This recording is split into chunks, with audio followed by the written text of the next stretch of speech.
Salut tout le monde, j'espère que vous allez bien. Alors aujourd'hui je vais faire mon sakasaka. Alors pour une boule de sakasaka, si vous êtes nombreux par exemple, si vous êtes 7, 8, 9, 10, 12 à la maison, vous faites 3 boules de sakasaka. Alors pour 4 personnes, ben non on n'est que 2 parce que il n'y a que moi, mon mari, notre fille elle est encore toute petite, donc on n'est que 2, donc je fais une seule boule de sakasaka. Alors je mets une boule de sakasaka avec 2 verres d'eau. Pour mes assaisonnements, mes condiments que je vais mettre dans mon sakasaka. Alors là j'ai de l'aubergine violette, je vais vous montrer. Donc 2 aubergines violettes, 2 poivrons verts à mettre. Donc 2 poivrons verts, un gros oignon et de la courgette. Vous découpez évidemment, vous enlevez la peau de la courgette. C'est pas le concombre parce que la courgette en fait c'est comme ça, vous voyez, il est tout blanc, alors que le concombre il y a des pépins dedans, or que la courgette il n'y en a pas. Donc un exemple simple, vous voyez la courgette c'est comme ceci. Donc voilà, mon oignon il est là, donc là je mets bien mon oignon. Donc là j'ai mis pour une boule de sakasaka 2 courgettes, non, une grosse courgette, 2 gros poivrons verts, j'ai mis l'aubergine violette et j'ai mis un gros oignon pour que ça puisse cuire ensemble. Et après je vais rajouter du sel, légèrement de sel en haut parce que après je vais le tourner. Donc on va dire une cuillère à soupe de sel. Une cuillère de sel. Une cuillère comme ça, hein, une cuillère à soupe de sel. Je vais le mettre là. Et après je vais rajouter encore un peu d'eau parce que en fait quand vous mettez tout ça, vous laissez ça cuire pendant 2 heures avant de venir ajouter d'autres choses. Donc après j'ai mis un bol d'eau parce qu'il faut beaucoup mettre de l'eau, hein. Dans le sakasaka ça demande beaucoup d'eau. Donc une fois que vous avez mis de l'eau, parce que vous allez voir ça va cuire, ça va rétrécir au fait. Et je vous explique, quand vous découpez vos condiments à mettre dans le sakasaka, s'il vous plaît, il faut découper ça en tout petit, en dés comme ça, pas grossièrement, tout petit, parce qu'en fait si vous coupez ça grossièrement, quand vous allez manger, vous allez le mâcher, vous allez le sentir et ça va pas être agréable dans la bouche. Donc vous voyez à peu près comment ça fait. Donc voilà, une fois que c'est fait, je vais laisser ça cuire 2 heures, sachant que tous les 1 heure, je viens vérifier et je rajoute un peu d'eau. Juste, moi j'ai ce bol là, juste à ce niveau là. À chaque fois, je dois venir ajouter l'eau. Attendez, je vous montre directement comme ça. Quand vous allez rajouter l'eau, vous n'allez pas vous tromper. Donc à chaque fois, vous venez rajouter cette quantité d'eau. Je ne sais pas si on voit bien. Vous voyez cette quantité d'eau pendant 2 heures du temps. Donc voilà. Et voilà mes poissons que je mettrai dedans. Le poisson maquereau. Et ça c'est ce que je vais frire à côté. Donc voilà. Donc là, je laisse ça au feu pendant 2 heures du temps. Et après, je viendrai mettre mon huile de palme. Moi, je ne veux pas trop d'huile de palme, hein. C'est pour ça que j'ai pris une toute petite bouteille comme ceci. Donc voilà. Et je vous dis à tout à l'heure pour la suite de la cuisson. Bye!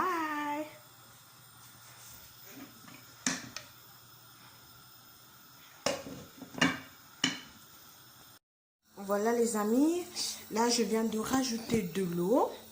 Alors, je vais vous montrer. Là j'ai rajouté la quantité d'eau que je vous ai montré tout à l'heure. Vous voyez, ça commence à cuire. Donc là, je vais encore laisser ça au feu 1h30. Parce que cela fait 1 heure déjà que c'est au feu. Je viens de rajouter de l'eau. Là, je vais attendre ça cuit pendant 1 heure. Je vais encore venir rajouter un peu d'eau. Parce qu'il faut rajouter petit à petit. Donc là, il est 19h01 chez moi. À 20h30, je vais venir faire le reste de ma préparation. À tout à l'heure. Bye. Coucou les amis. Voilà. 1 heure. Donc ça fait déjà 2 heures que c'est fait. Donc j'avais mis ça depuis 18 heures au feu.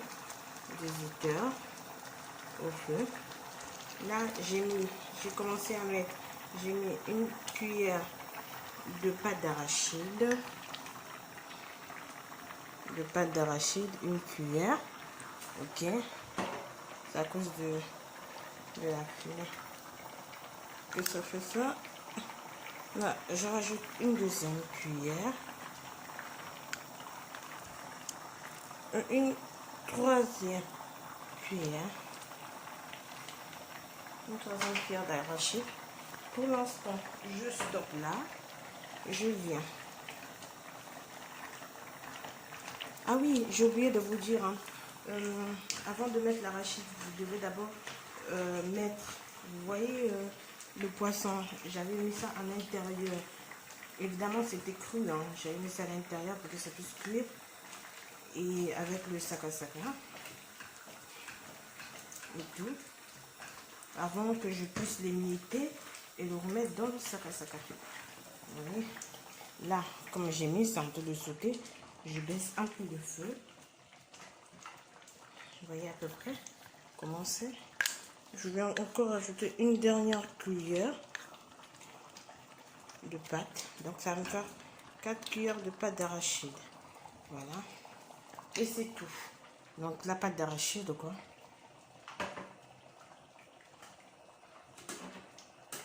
Après c'est tout. Je fais ça parce que il y a souvent un peu d'arachide qui reste. Une fois que c'est fait, je dois bien faire en sorte que l'arachide là s'étale bien partout.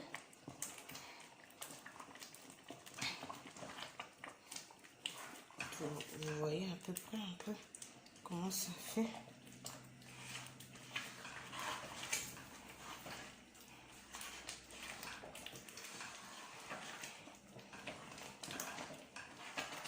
Voilà.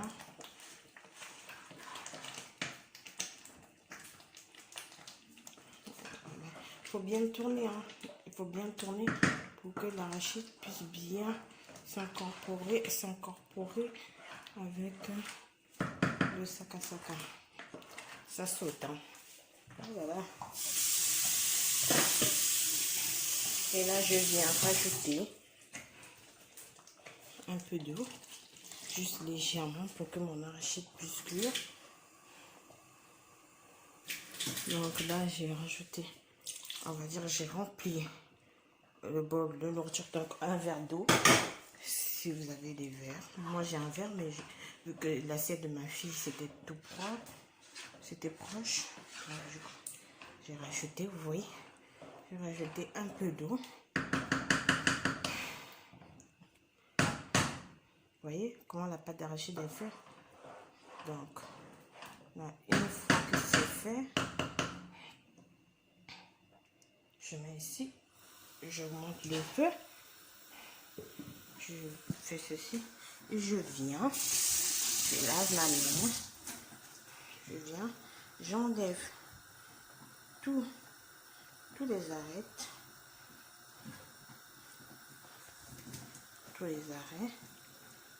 parce que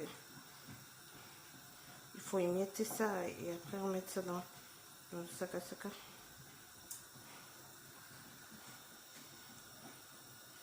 Vous voyez, j'enlève tout ce qui arrête.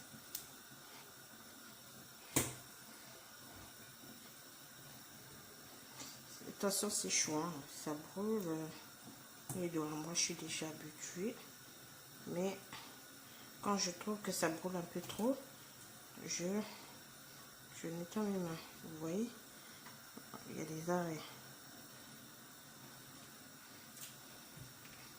Je revérifie. Il n'y a pas d'arrêt. Non. Là, par exemple, là, j'en ai. Je jette. Là, j'en ai pas. C'est pareil avec ça. Ah, j'en ai un.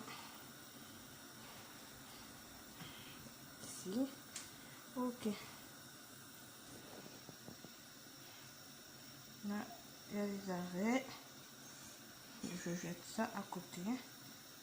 Je vérifie s'il n'y a pas d'arrêt.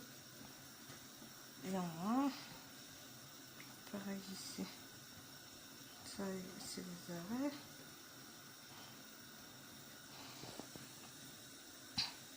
Parce que après, je vais reverser ça dans ma marmite. Ça, c'est les arrêts. Moi, j'ai mis 2 poissons.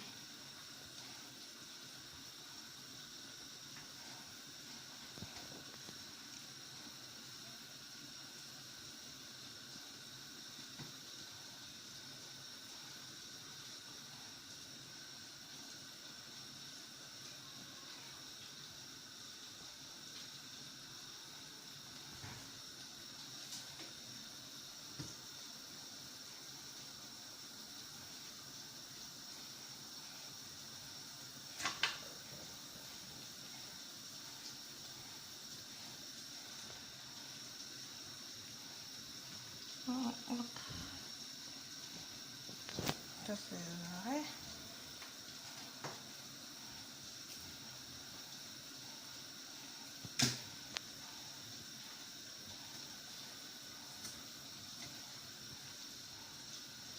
Voilà.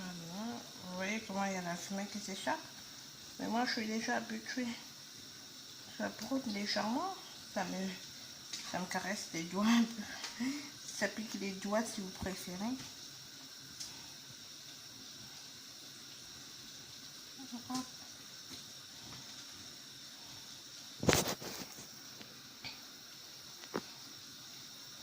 Voilà.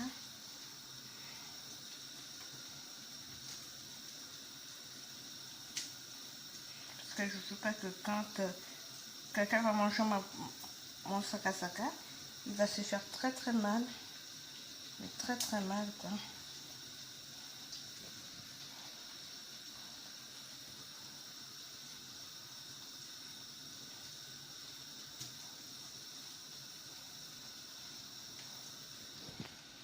Voilà. Moi, je suis très très vigilante en ce qui concerne ça.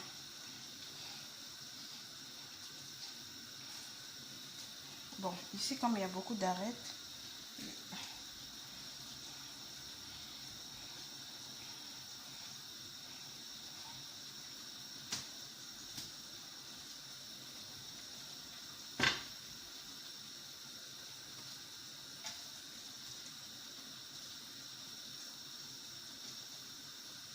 bon, je vous ai montré après comment faire et je reviens vers vous dès que j'aurai fini. À tout à l'heure, à toutes.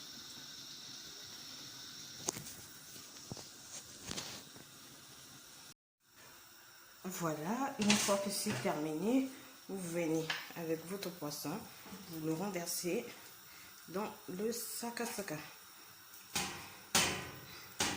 Voilà, une fois que c'est fait. Voilà, une fois que vous avez versé votre poisson dans la marmite, vous venez mettre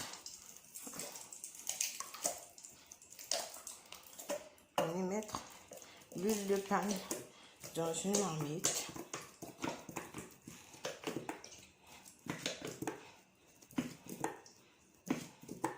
Moi, j'en mets pas beaucoup parce que j'aime pas trop quand c'est trop gras. Vous pouvez en mettre plus, hein, si vous voulez. Vous en mettez plus après. Là, mon truc, mon sac à je le remue. Et pour faire avec l'huile de palme comme moi je fais, parce qu'il y en a qui mettent ça directement une fois que c'est fait comme ça. Moi, ce que je fais, c'est quoi? Je découpe les oignons à part. Je découpe les oignons et la ciboulette à part. Là, je fais ça.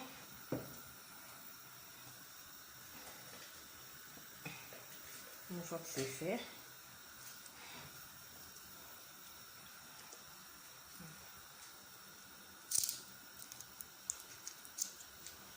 je prépare mes 2 cubes.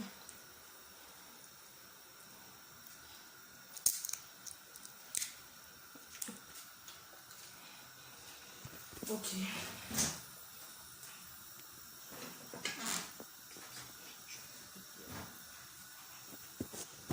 Une fois que c'est fait, vous prenez vos oignons et votre ciboulette, vous mettez dans l'huile de palme. Moi, je fais ça pour le goût, parce que c'est plus du goût.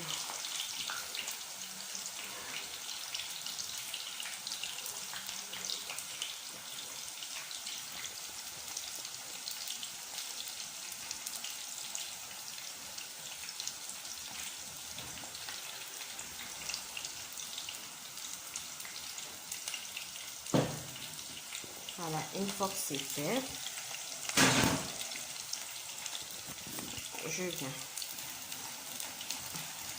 je vais laisser ça jusqu'à ce que mes oignons soient ramollis, bien cuits, etc. quoi. Vous voyez un peu le travail là? Donc, voilà, je relis. Sans oublier mes 2 cubes or, un cube. En fait, 2 cubes or, c'est comme ça. Vous voyez, il y en a 2 dans chaque. Parce que j'ai pas rajouté le cube dans mon sac à sac là, parce que je savais que j'allais rajouter le cube là-dedans. Et que vu que j'avais déjà mis mon sel, le sel au départ, là je rajoute le cube avec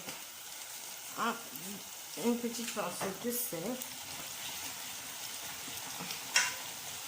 Vous voyez, donc bien chaud, parce que vous voyez à quoi ressemble mon sac à sac. Voilà. Vous voyez, c'est encore dur, donc ça veut dire que c'est pas bien mou. Il faut bien remuer, hein, parce qu'il y a souvent le cube qui reste entièrement dedans. Je remue ça bien pour éviter que quand on mange, qu'on tombe sur le cube. La bouche, c'est pas très bien quoi. Voilà. Vous remuez pendant 5 minutes. Hein. Là, ça va faire 4 minutes que je remue là les 20h17. Donc, à 18, je l'enlève. Ça va faire 5 minutes. J'ai mis ça à 14. Non, j'ai mis ça à 15, je crois. 15 ou 14 comme ça. Ouais, 14. Mais ça va faire 14. Voilà. Une fois que c'est fait, vous voyez, ça comme. Il y en a un qui est parti déjà dans la marmite. Faites attention hein, quand vous faites ça là, ça saute.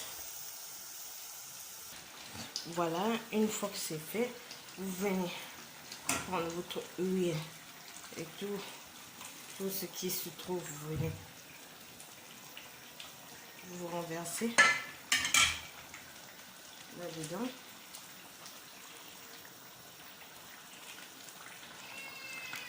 Et là, vous venez remuer, vous remuez avec le sac. Vous voyez pourquoi je voulais pas que ça soit beaucoup le truc, parce que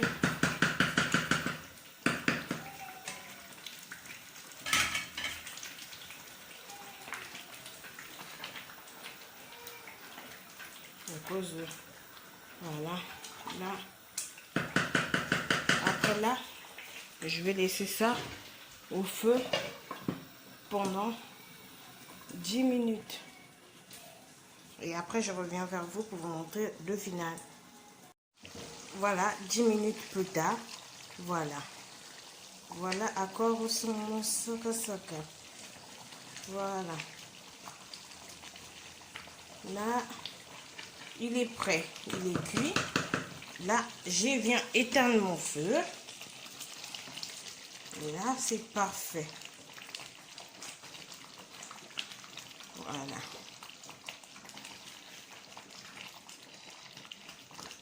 Je fais ça parce que je vais tourner ça sans trop le brutaliser. Vous voyez? Sans trop le brutaliser.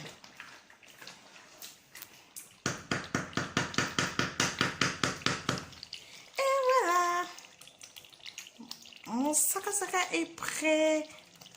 Sans trop d'huile, sans rien. Donc, mon saka est prêt. On voit bien mon poisson, on voit bien mes aubergines violettes, la courgette, les oignons. On voit tout bien. Miam miam. Bon appétit. Bon appétitos. Tout le monde, bon appétitos. Ce que j'aime pas, c'est l'huile comme ça se centre sur le côté. Ouais. Ah. Saka.